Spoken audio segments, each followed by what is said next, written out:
العالمين والصلاة والسلام على رسوله الكريم محمد وعلى آله وأصحابه أجمعين.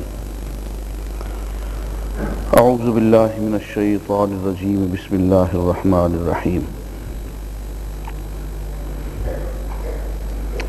إذ جعل الذين كفروا في قلوبهم الحمية حمية الجاهلية. صدق اللہ العظیم. عزیزان گرامی، السلام علیکم ورحمۃ اللہ وبرکاتہ. اللہ تعالیٰ آپ سب حضرات کو عید مبارک. اچھا جی، آواز بالکل نہیں آ رہی. میں ذرا اونچا بولتا ہوں، مجھے تو آ رہی ہے اپنی آواز.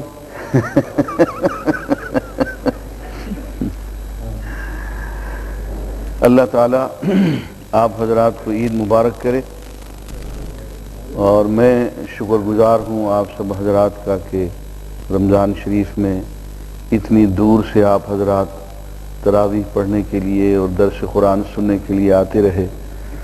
اللہ تعالیٰ آپ کا آنا اور دروس میں بیٹھنا قبول فرمائے.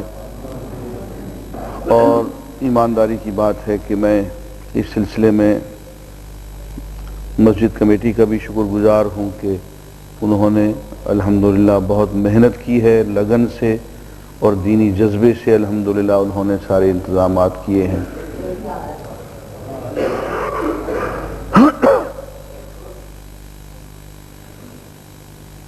رمضان شریف کے آخری 3-4 خطبوں میں نے ایک پروگرام دیا ہے.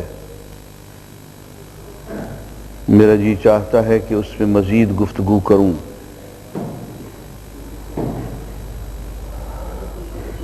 بہت سے کام ایسے ہوتے ہیں جو انسان خود کرنے کے لائق نہیں ہوتا، لیکن اللہ تعالیٰ اسے بات سجھا دیتا ہے اور کچھ اور لوگ، بہتر لوگ اس کام کو اٹھا لیتے ہیں. علامہ اقبال رحمۃ اللہ علیہ نے الہ آباد کے خطبے میں پاکستان کی تشکیل کا نقشہ دے دیا. انگلینڈ میں بیٹھے ہوئے ایک دینی جذبے والے شخص رحمۃ اللہ نے پاکستان کا نام تجویز کر دیا.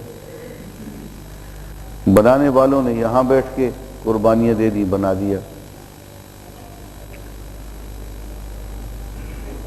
تو میں کچھ تجویز کر رہا ہوں اور میں جانتا ہوں کہ مجھ میں قائدانہ صلاحیتیں نہیں ہیں. کام کچھ اور لوگ ہی کریں گے انشاءاللہ. میں ان کے پیچھے پیچھے چلوں گا. آپ کو ایک واقعہ سناؤں. چودھری افضل حق مرحوم پولیس کے آفیسر تھے. حضرت عطا اللہ شاہ بخاری رحمۃ اللہ علیہ کی تقریر میں پہنچ گئے. تقریر ہو گئی تو سامنے وہ اس نیت سے آئے کہ گرفتار کریں، بس احکامات ہوں گے. تو شاہ جی اس وقت جوبن میں تھے، تقریر ہو رہی تھی، اور تقریر کا موضوع یہ تھا کہ کس سے نسبت ہو، کس کی کمٹمنٹ ہو، کس کی غلامی ہو اس دنیا میں، اللہ کی، اللہ کے رسول کی یا غیروں کی. وفاداری کس سے ہو، محمد الرسول اللہ صلی اللہ علیہ وسلم سے، یا 7 سمندر دور سے آئی ہوئی ایک بدیسی قوم، ایک ظالم قوم، چور، ڈاکو، لٹیرے، بد کردار لوگ، ان کی غلامی ہو، ان سے وفاداری ہو. اس موضوع پہ وہ تقریر کر رہے تھے کہ چودھری افضل حق بیچارہ سامنے آ گیا، وردی پہنے ہوئے، ساتھ اس کے پولیس کا عملہ. آدمی بہت حسین تھا چودھری افضل حق، لمبا ترنگا حسین آدمی. تو شاہ جی نے صرف یوں اس کی طرف اشارہ کیا، ذرا ادھر دیکھو، اس شخص کو ادھر دیکھو. یہ بھی انگریز کا غلام ہے، اس کی وفاداری بھی انگریز کے ساتھ ہے۔ اے اللہ، اگر یہ محمد رسول اللہ کا غلام ہوتا تو کیا ہوتا؟ اگر اس کی وفاداریاں محمد رسول اللہ سے ہوتی تو پتہ نہیں یہ شخص کیا سے کیا بن جاتا۔ بس یہ جملہ تھا شاہ جی کا کہ چودھری افضل حق نے اپنی پیٹھی اتاری وہی زمین پہ پھینک دی۔ وہ ساری جو زنجیریں اور ہتھکڑیاں لے کے آیا ہوا تھا وہ سب زمین پہ پھینک دی اور جا کے شاہ جی کے ہاتھ پہ بیعت کر لی کہ شاہ جی یہ سچ جانے کہ میں آج سے محمد رسول اللہ کا غلام ہوں، مجھے ان کی غلامی میں آپ قبول کر لیں۔ اور اس کے بعد آپ لوگ جانتے ہیں کہ جو تحریک اٹھی ہندوستان کو آزاد کرنے کی، شاہ جی تو اس میں تقریریں کیا کرتے تھے، لیکن تقریر کا نقشہ بنانے والا چودھری افضل حق ہوا کرتا تھا، پالیسی دینے والا اور پورے احرار کو قیادت دینے والا وہ پھر چودھری افضل حق تھا۔ شاہ جی پھر پیچھے پیچھے چلتے تھے۔ اس لیے ایک نقشہ کار قرآن و سنت کی روشنی میں، اللہ اور رسول کی تعلیمات کی روشنی میں اچھی طرح سے سمجھ میں آنا چاہیے۔ اور میری دعا ہے کہ سننے والوں میں، پڑھنے والوں میں، سمجھنے والوں میں اللہ کسی کو اٹھائے گا اور اس زور سے اٹھائے گا کہ میں بھی اس کے پیچھے پیچھے چلوں گا، میری یہ دعا ہے۔ 2 منٹ کے لیے میں اس کو بند کروں گا۔ وہ شادی وہاں کو 500 عورتیں آئی ہوئی ہیں پیچھے، انہوں نے ٹینٹ لگایا اپنا، اچھا، وہاں ایک سپیکر میں جا کر لگانا ہے، لگا صرف 2 منٹ کے لیے کر لیں، آپ کرتے رہیں۔ ٹھیک ٹھیک۔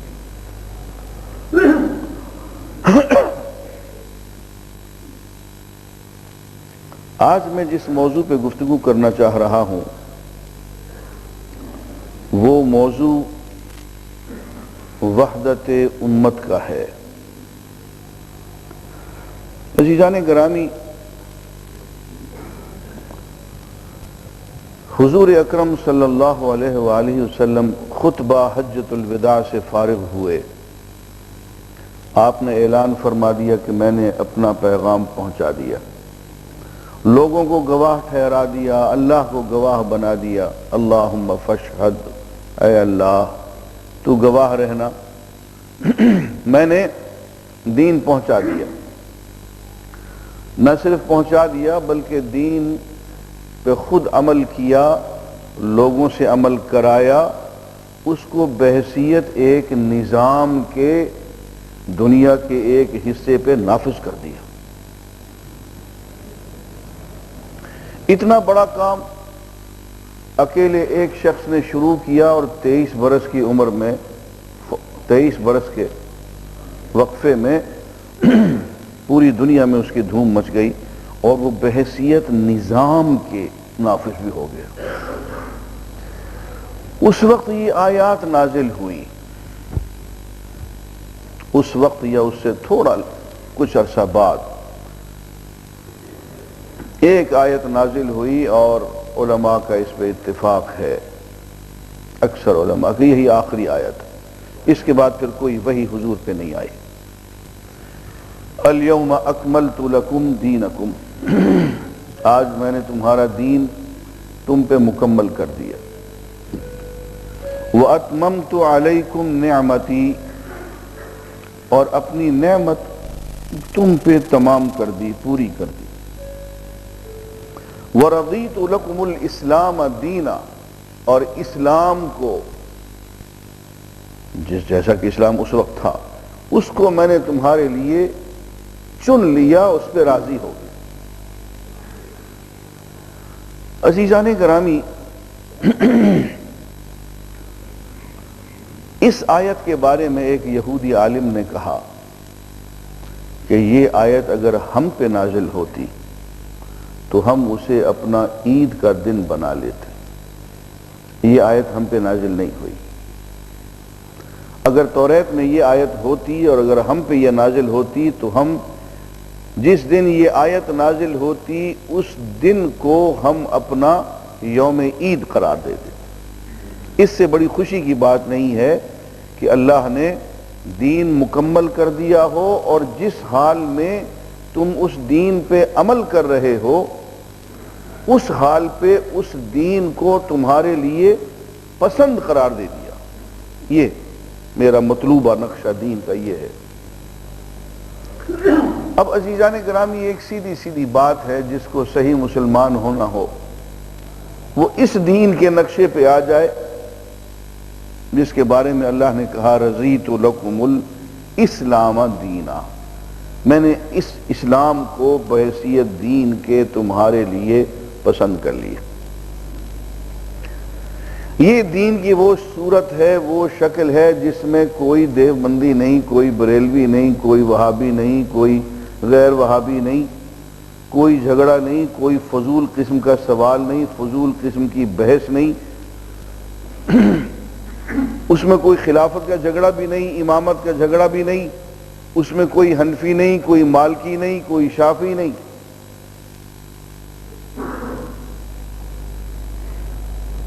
صرف ایک دین ہے، هو سماکم المسلمین، اس نے تم سب کو مسلمان قرار دیا ہے، سب کا نام مسلمان رکھا ہے۔ اب جہاں جہاں بھی کوئی تفصیل آئی ہے یا جھگڑے کی بات آئی ہے یا اختلاف کی بات آئی ہے تو وہ بعد میں آئی ہے۔ اس لیے میں ہر جگہ یہ کہا کرتا ہوں کہ میاں اگر تم سچ مچ اختلافات ختم کرنا چاہتے ہو تو اس جگہ حضور کے قدموں میں آ کے بیٹھ جاؤ جس وقت حضور پہ یہ آیت نازل ہو رہی ہے الیوم اکملت لکم دینکم واتممت علیکم نعمتی ورضیت لکم الاسلام دینا۔ بعد میں آنے والی باتیں خواہ وہ جتنی اہم ہوں، ضروری ہوں، وقیع ہوں، سچی ہوں، جھوٹی ہوں، مشکوک ہوں، جیسی بھی ہوں، وہ دین نہیں ہے، وہ تاریخ ہے۔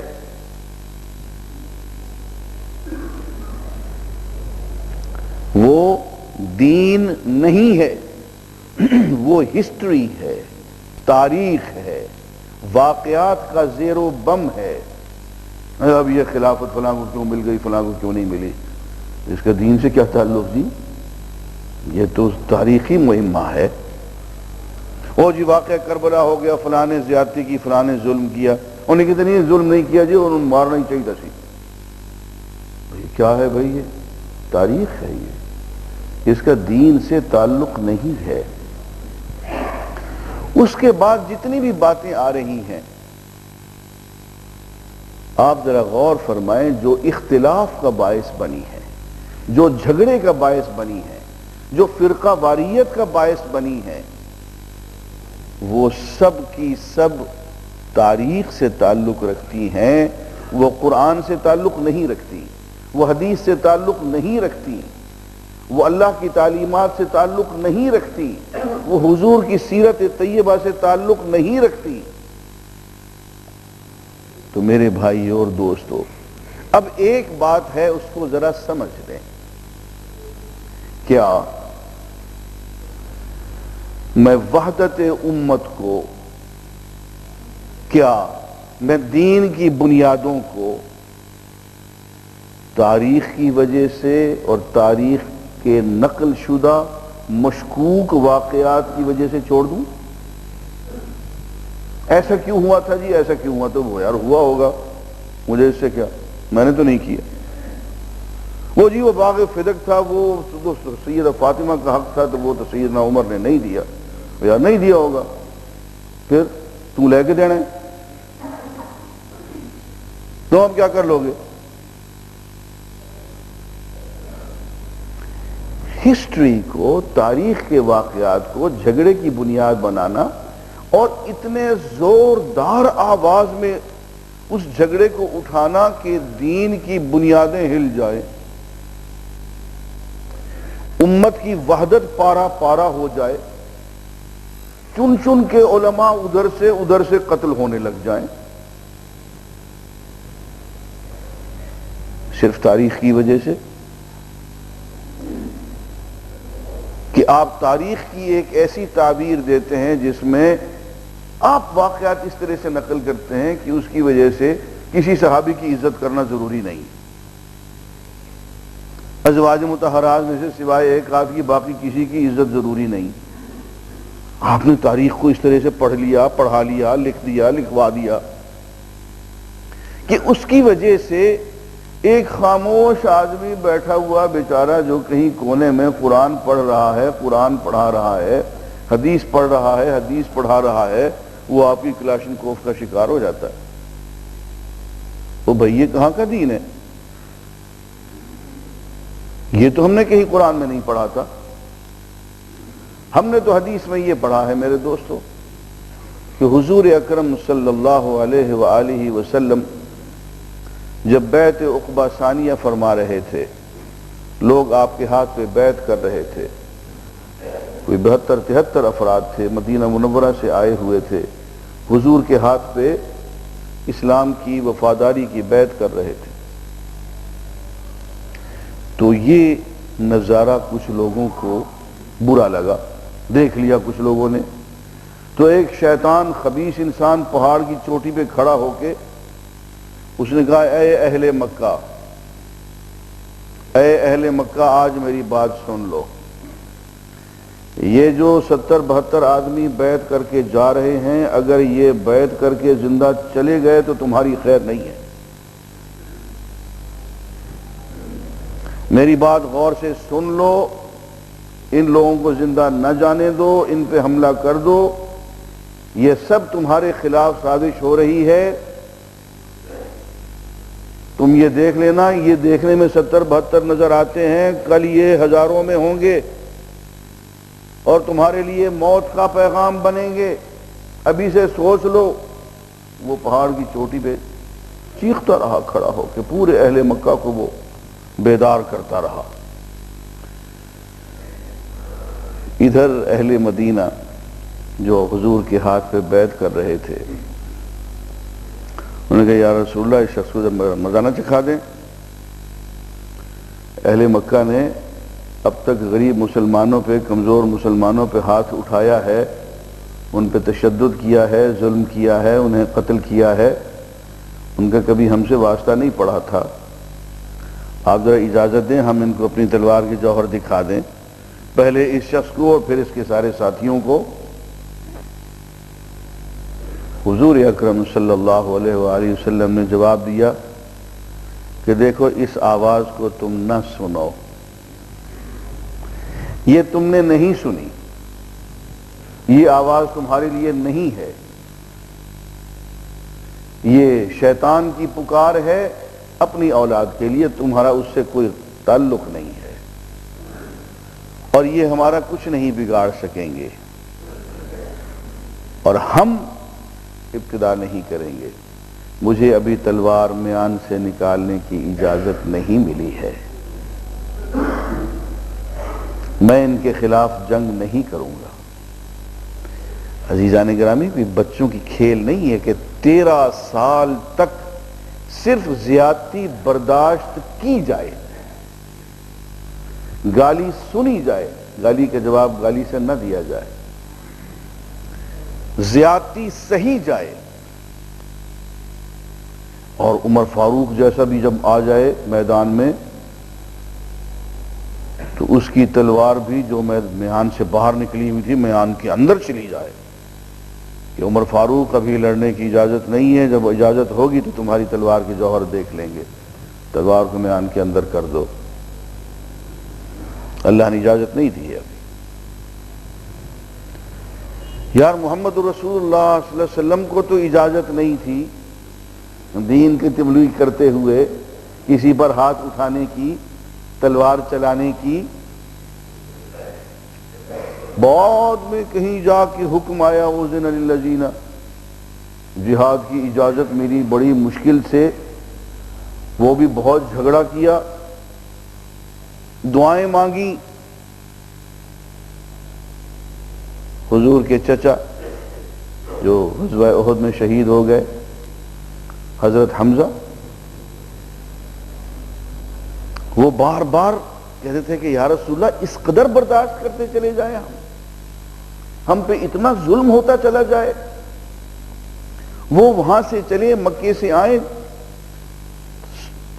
300 میل کے فاصلے پر آئیں، ہمارے مویشی ہمارے جانور اٹھا کے چلے جائیں، ہمارے گھر والوں کو اٹھا کے چلے جائیں، اور آپ ان کے خلاف ابھی کوئی کارروائی کرنے کو تیار نہیں. آپ فرماتے ہیں کہ میں تو اللہ کے حکم کا پابند ہوں. وہ غصہ تو مجھے بھی آتا، جی تو میرا بھی یہ چاہتا ہے کہ ہم بھی ان کے جا کے سارے جانور اٹھا لیں، ان کا کوئی قافلہ یہاں سے خیریت سے نہ گزرنے دیں، لیکن اللہ کا حکم نہیں ہے، اللہ کی اجازت نہیں ہے. اس لیے ہر زیادتی کو ہم برداشت کریں گے. اور دوستو ایک بات ہمیشہ یاد رکھیے، دین جب بھی پھیلا ہے زیادتی کرنے سے نہیں پھیلا ہے، زیادتی برداشت کرنے سے پھیلا ہے. دین جب بھی پھیلا ہے محبت کے راستے سے پھیلا ہے، تلوار کے راستے سے دین کبھی نہیں پھیلا.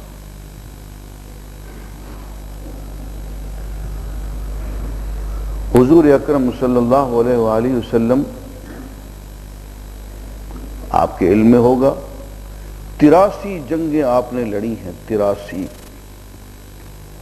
ان 83 جنگوں میں کل جو کیجویلٹیز ہوئی ہیں دونوں طرف سے، ان کے نام لکھے ہوئے ہیں، رجسٹرڈ ہیں ان کے نام، دونوں طرف سے، مسلمانوں سے بھی کفار کی طرف سے جو مقتولین ہیں، جو قتل ہوئے ہیں، ان کی تعداد 536. تو یار 536 ہمارے پتنگ بازی میں مارے جاتے ہیں ہر سال. اتنے تو روزانہ ہم سڑکوں میں ویسے ہی مر جاتے ہیں، دیر ہی نہیں لگتی. رات میں ہاسپٹل میں گیا تو اچانک جانا پڑ گیا، تو پتہ چلا کہ ایک نوجوان کو گولی لگ گئی. کس نے ماری کوئی پتہ نہیں، بیچارہ رکشے پہ آ رہا تھا اور کہیں سے گولی آئی، اس کو لگ گئی. تو گولی کیا ہوئی؟ ایک ہوا کا جھونکا ہو گیا، جس کو چاہے لگ جائے. تو عزیزان گرامی 536 آدمی دونوں طرف سے 83 جنگوں میں، اور ان جنگوں میں 10 لاکھ مربع میل علاقہ انیکس ہو گیا. 10 لاکھ مربع میل علاقہ. اور کسی جنگ میں بھی کسی علاقے پہ زبردستی قبضہ نہیں کیا. فتح مکہ کیا ہے، آپ دیکھ لیں، آپ کو قیمت عرض کر چکا ہوں. 10,000 آدمی گئے تھے حضور کے ساتھ، جیسے توریت میں لکھا ہوا ہے کہ 10,000 مقدس جانیں آئیں گی. 10,000 کے 10,000 واپس چلے گئے. ایک شخص کو بھی آپ نے مکہ مکرمہ میں اپنا گورنر، پولیٹیکل ایجنٹ، کوئی افسر، کوئی جج،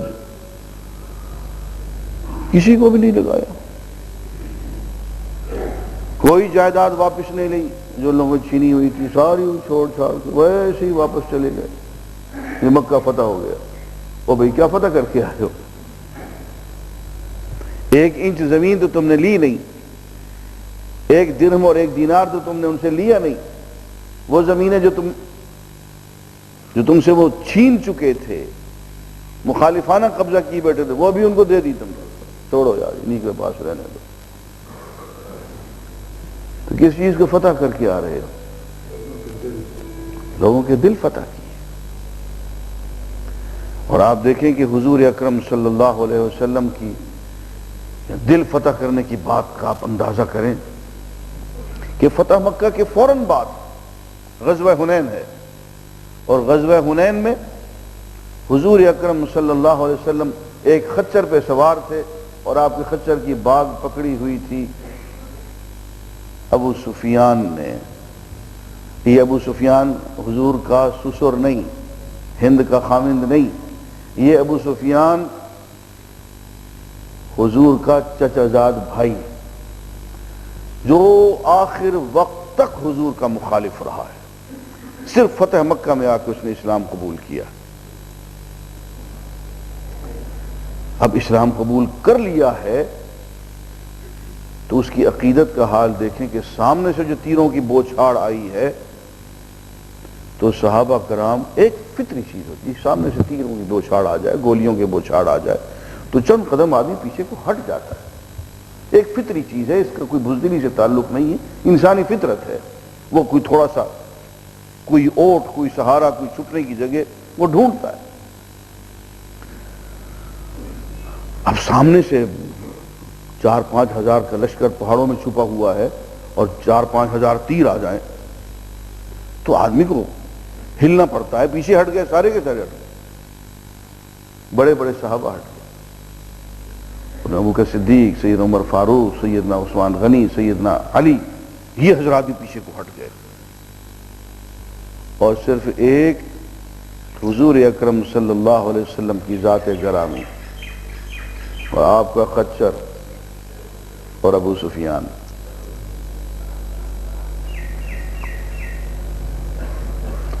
حضور تھے اور ابو سفیان تھے، یہ دونوں ایک قدم بھی پیچھے سے نہیں تھے۔ شاید ابو سفیان بھی پیچھے کو ہٹ جاتے، لیکن جس شخص کی سواری کی بھاگ پکڑی ہوئی تھی، جان دینا قبول کیا کہ ان میں پیچھے نہیں ہٹیں گے۔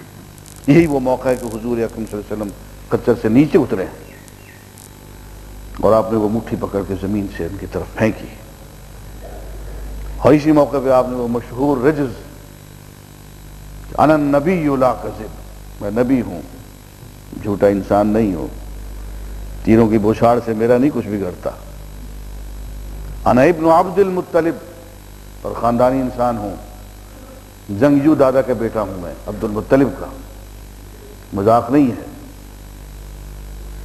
اور اس وقت آپ نے پھر صحابہ کو پکارا، سیدنا عباس سے کہا، سیدنا عباس نے صحابہ کو بولا کہ حضور کو پیچھے ہٹ چھوڑ کے تم پیچھے کہاں آ گئے ہو؟ تمام صحابہ لپکے۔ لیکن یہ دلوں کی فتح ہوتی ہے دوستو، یہ اسلام قبول کیے ابھی چند دن ہی ہوئے ہیں اور وفاداری اتنی ہے کہ حضور کے ساتھ جان دینے کو تیار ہے۔ تو عزیزان گرامی، میں عرض یہ کر رہا تھا کہ ہمیں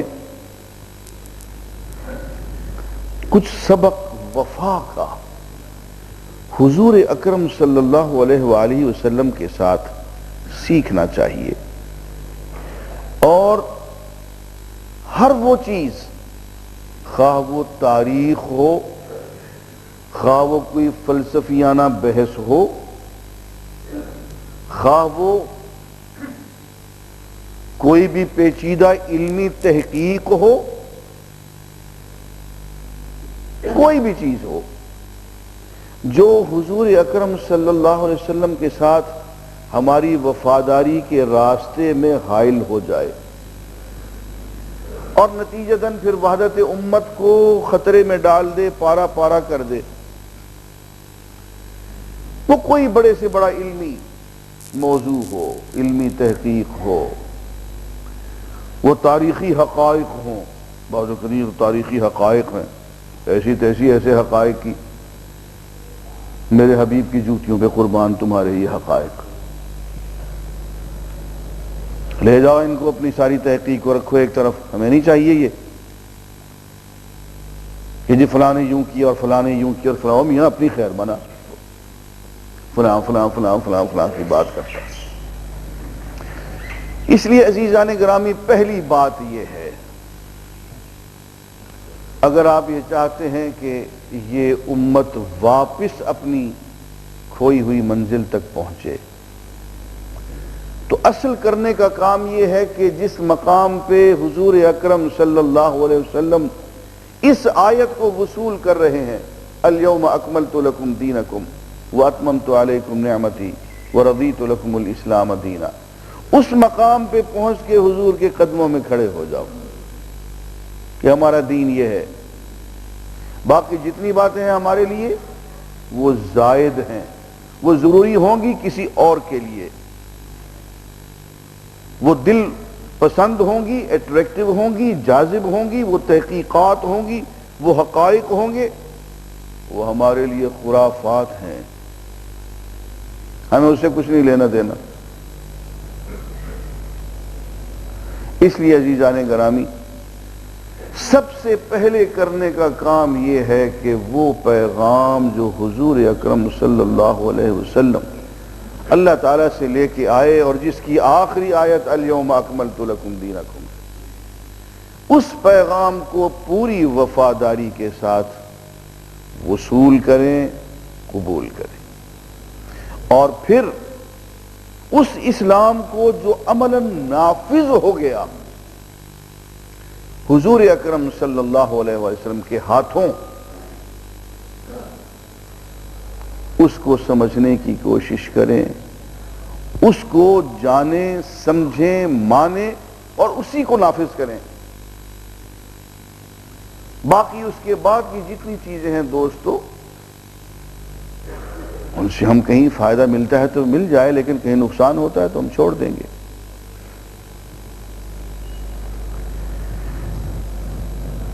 حضور اکرم صلی اللہ علیہ وسلم کے دیے ہوئے نظام زندگی کو سمجھنے کے لیے آپ کی سیرت طیبہ پڑھنی پڑے گی۔ آپ کی پوری زندگی آپ نے کس طرح سے بحیثیت ہیڈ آف دی اسٹیٹ کے آپ نے کام کیا، بس یہ سپہ سالار کی حیثیت سے، استاد کی حیثیت سے، مربی کی حیثیت سے، دوست کی حیثیت سے، ہمسائے کی حیثیت سے، باپ کی حیثیت سے، خامد کی حیثیت سے آپ کی عملی زندگی کیا تھی، آپ نے کس طرح سے قرآن پہ عمل کر کے دکھایا۔ یہ حضور کی سیرت ہے، اس کو ہم سنت کہتے ہیں۔ یہ دوسری چیز ہے جس سے ہمیں وفا کرنا ہے۔ یہ دو کام ہم جب تک نہیں کرتے ہیں اس وقت تک کسی عقیدے کی بحث، کسی فرقہ واریت کی بحث، کسی تاریخی موضوع کی بحث، باغ فدق کی بحث، کربلا کی بحث، جنگ جمل کی، جنگ صفین کی بحث، حضور کے بشر و نور ہونے کی بحث، حاضر و ناظر کی بحث، عالم علم غیب کی بحث، یہ ساری کی ساری خرافات ہیں، ممنوعات ہیں۔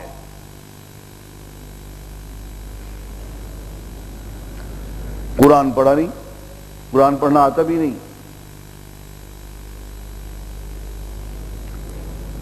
رنج ہوتا ہے کہ بعض اہل علم حضرات سے جب میری گفتگو ہوتی ہے اور قرآن پہ گفتگو ہوتی ہے تو بہت مایوسی ہوتی ہے، حدیث کے موضوع پہ گفتگو ہوتی ہے بہت مایوسی ہوتی ہے۔ بہت داد تحقیق دے رکھی ہے چھوٹے چھوٹے مسائل پہ انہوں نے۔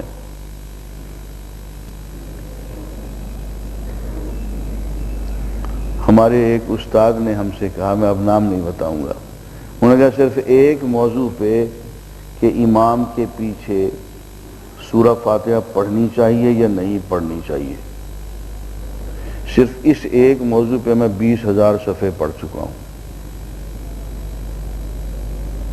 اب کیا کریں اس کا؟ اب میں تو نہیں کہتا کہ آپ نے وقت ضائع کیا، اگر آپ یہی مسئلہ بتا دیتے کہ جناب دونوں طرح سے جائز ہے، وہ بھی جائز ہے، وہ بھی جائز ہے، وہ اچھا ہے، وہ بہت ہی اچھا ہے، جیسے آپ ہاتھ اٹھایا کریں جی، یوں تکبیر کہہ دیں، ہاتھ اٹھایا کریں، ہاتھ اٹھانا بہت اچھا ہے، ہاتھ نہ اٹھانا بہت ہی اچھا ہے، لیکن اس پہ جھگڑا کر کے کسی اور پہ ہاتھ اٹھانا اچھا نہیں۔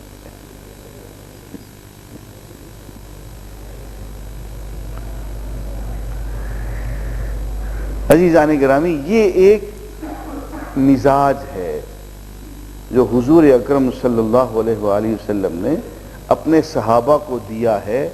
اس مزاج کو سیکھنے، سمجھنے اور اس میں پختگی حاصل کرنے کی ضرورت ہے۔ کہ یہ پہلے تو قرآن پڑھنا ہے ہم نے، اور ساتھ کے ساتھ ہم نے سیرت طیبہ پڑھنی ہے۔ یار پہلے سے ہم فارغ ہو لیں پھر تیری بات سنیں گے، پھر تو جو بھی پیمانہ لے کے آیا ہوا ہے نا، اپنا یہ فیتہ لے کے آیا ہوا ہے حضور کے علم غیب کو ناپنے والا، پھر ہم اس کی طرف ہم دھیان دیں گے۔ پہلے تو جو بنیادی باتیں ہیں اس کو آپ دیکھ لیں۔ اس لیے عزیزان گرامی، جو ترجیحات کا معاملہ ہے اس میں سب سے اہم بات یہ ہے کہ اللہ سے، اللہ کے رسول سے پکی اور سچی وفاداری ہو اور اس کا عملی ثبوت قرآن اور سنت کا مطالعہ ہو. اس میں کسی قسم کی کوئی روح رعایت نہیں کی جا سکتی ہے، اس کو پوسٹ پون نہیں کیا جا سکتا ہے. اس سے زیادہ کوئی اور اہم مسئلہ نہیں ہے کہ پہلے وہ آ جائے اور بعد میں یہ کرنے میں نہیں ہے. بھائی دوستو، سب سے زیادہ اہم چیز یہی ہے کہ اس کو سب سے پہلے کر لیں. یہ جب ہو جائے اور آپ محسوس کریں کہ ہاں آج ہم اس مقام پہ کھڑے ہوئے ہیں، وہاں پہ حضور کے قدموں میں کھڑے ہوئے ہیں جہاں الیوم اکملت لکم دینکم کی آیت نازل ہوئی. اب کوئی بات کوئی ادھر ادھر کی کہتا ہے تو اس کو ہم مناسب جواب دے سکتے ہیں کہ یار تم نے جو یہ بات کہی ہے یہ نامناسب ہے میرے بھائی، اس کا موقع نہیں ہے، یہ بعد میں کبھی کر لیں گے. بہت سی باتیں ہوتی ہیں جو مفید بھی ہوتی ہیں، ضروری بھی ہوتی ہیں، لیکن ان کو ملتوی کیا جا سکتا ہے، ملتوی کیا جانا چاہیے.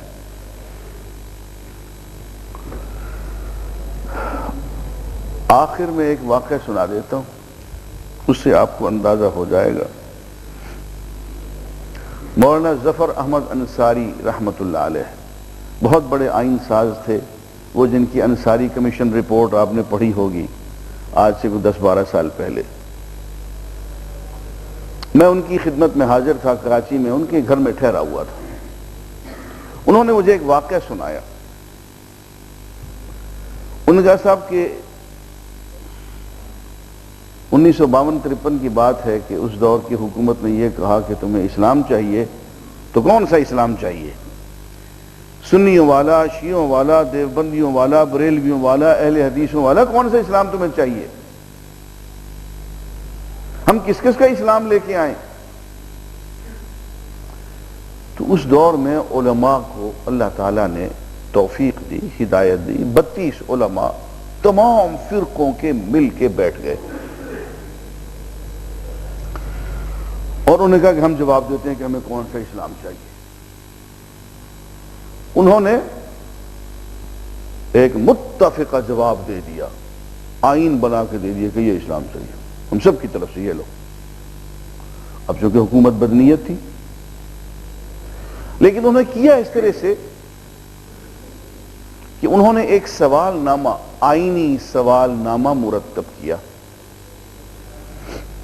اور وہ علماء میں تقسیم کر دیا. ہاں، اور سب سے کہا کہ آپ جواب لکھ کے لائیں، پھر بحث کر لیں گے.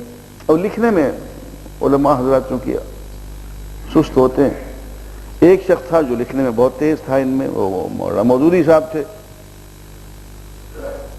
تو مولانا انصاری صاحب کہتے ہیں کہ میں نے ابھی آدھا صفحہ بھی نہیں لکھا تھا کہ مودودی صاحب نے سوال نامہ پورے کا پورا جواب لکھ دیا انہوں نے. تو ہم سب نے قلم رکھ دیے، ہم نے کہا بھئی یہ لکھنے کا کام بڑا مشکل ہے، یہ مودودی صاحب نے کر دیا ہے. اب ایسا کرتے ہیں کہ مودودی صاحب پڑھتے جائیں اور ہم اس پہ بحث کرتے جائیں گے، اور جس چیز پہ متفق ہوں گے وہ لکھتے چلے جائیں گے. کہنے لگے اس پہ جب ہمارا اتفاق ہوا تو لاہور سے ایک بزرگ کھڑے ہو گئے علماء میں سے. اب میں نام نہیں لیتا، بعض لوگوں کے جذبات مجروح ہوتے ہیں. انہوں نے کہا صاحب یہ مودودی صاحب تو بہت بڑا فتنہ ہے. یہ مودودی صاحب تو بہت بڑا فتنہ ہے، یہ اتنا مقدس کام، اتنا اہم کام، اور اس کی سارا یہ آئین جو ہے اس کی سوال نامے کے جواب مودودی صاحب لکھیں گے، یہ تو قوم فتنے کا شکار ہو جائے گی. تو مولانا انصاری صاحب کہتے ہیں کہ اس وقت میں نے پھر جواب دیا، اس سیشن کی وہ صدارت بھی کر رہے تھے. انہوں نے کہا حضرت یہ فتنے تو بہت سے ہیں، یہ دیکھیں نا یہ بیٹھے ہوئے ہیں مولانا مفتی محمد شفیع صاحب، احتشام الحق تھانوی صاحب، دیوبندی ہیں، بہت بڑا فتنہ ہے یہ اولیاء اللہ کو گالیاں دیتے ہیں، اولیاء اللہ کی شان میں گستاخیاں کرتے ہیں. یہ دیکھیں مولانا ابو الحسنات صاحب بیٹھے ہیں، یہ مولانا ابو البرکات صاحب بیٹھے ہیں، یہ پیر ہاشم مجددی بیٹھے ہوئے ہیں، یہ ان سے بھی بڑا فتنہ ہے، یہ بدعتی ہیں، مشرک ہیں، قبروں کی پوجا کرتے ہیں. یہ دیکھیں مولانا داؤد غزنوی صاحب بیٹھے ہوئے ہیں، یہ اہل حدیث ہیں، انہوں نے اپنے 1.5 اینٹ کی الگ مسجد بنا رکھی ہے، یہ کسی امام کو ہی نہیں مانتے، یہ بہت بڑا فتنہ ہے۔ اور کہنے لگے پھر میں نے ان صاحب سے کہا کہ مولانا ایک آپ کی ذات بابرکات ہے جو ان سب سے بڑا فتنہ ہے جو 40 سال سے قرآن میں تحریف فرما رہے ہیں شیروالا گیٹ میں بیٹھ کے۔ تو فتنے تو بہت ہیں، ایسا کرتے ہیں کہ پہلے آپس میں لڑ لیتے ہیں، اگر کوئی بچ گیا تو پھر ایک چھوٹا سا فتنہ اس ملک میں لادینی کا ہے، ایک اور چھوٹا سا فتنہ جو ہے وہ مغربی الہاد کا ہے، ایک اور چھوٹا سا فتنہ جو ہے وہ یہودی صہیونیت کا ہے، ایک اور چھوٹا سا فتنہ عیسائیت کا ہے۔ ہم ایسا کرتے ہیں کہ آپس میں لڑ مر لیتے ہیں، اگر کوئی بچ گیا تو پھر چھوٹے چھوٹے فتنوں سے بھی نبٹ لیں گے۔ کہنے لگے یہ پھر مولوی صاحب بیٹھ گئے۔ عزیزان گرامی، اگر بننا چاہیں تو ہم سب فتنے ہیں، اور نہ بننا چاہیں تو پھر 32 علماء بیٹھ کے انہوں نے جو جواب دیا اور اسلام کا ایک متفق آئین مرتب کر دیا، جس پہ اہل حدیث بھی متفق، دیوبندی بھی متفق، بریلوی بھی متفق، دیوبندی بھی متفق، شیعہ بھی متفق، حافظ کفایت حسین بھی اس میں موجود تھا۔ اگر مل کے بیٹھنا چاہیں تو سب سے پہلے ہم نے 1952-53 میں پورے اتحاد کا مظاہرہ کیا، پھر دیکھیں قادیانیت کے خلاف جو ایک آواز اٹھی 1975 میں، سب کا پورا اتحاد تھا، بشرطے کہ کچھ کرنے کی نیت ہو، خدا کرے ہماری کچھ کرنے کی نیت ہو۔ وآخر دعوانا الحمدللہ رب العالمین۔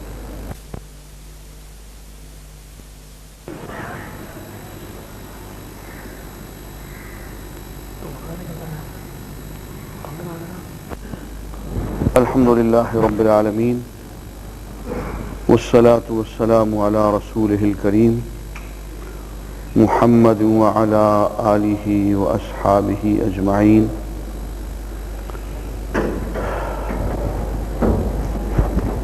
اعوذ باللہ من الشیطان الرجیم، بسم اللہ الرحمن الرحیم۔ لقد کان لکم فی رسول اللہ اسوۃ حسنہ۔ صدق اللہ العظیم۔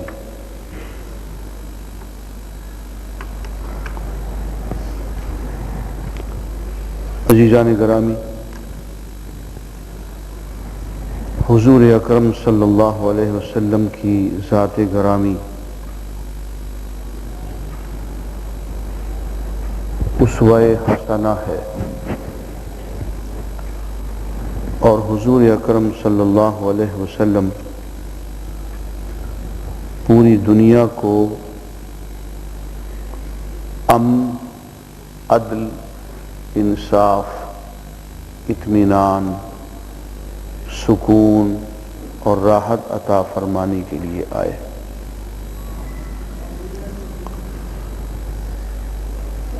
جو دین حضور اکرم صلی اللہ علیہ وسلم لے کے تشریف لائے، وہ دین حاکم بننے کے لیے اور حاکم بنانے کے لیے آیا۔ حضور اکرم صلی اللہ علیہ وآلہ وسلم نے اپنے چچا ابو طالب کو دین کی دعوت دی، اور اس وقت جب کہ وہ جاں بلب تھے، فوت ہو رہے تھے۔ اس وقت قریش مکہ کے سردار، جن میں ابو جہل بھی تھا، حضور کے چچا عباس بھی تھے، کچھ اور لوگ بھی تھے، یہ بھی بیٹھے ہوئے۔ انہوں نے پوچھا کہ اے محمد صلی اللہ علیہ وسلم، آخر یہ ہے کیا تمہاری دعوت؟ تم ایک جملے میں بتاؤ، تم چاہتے کیا ہو؟ تم اس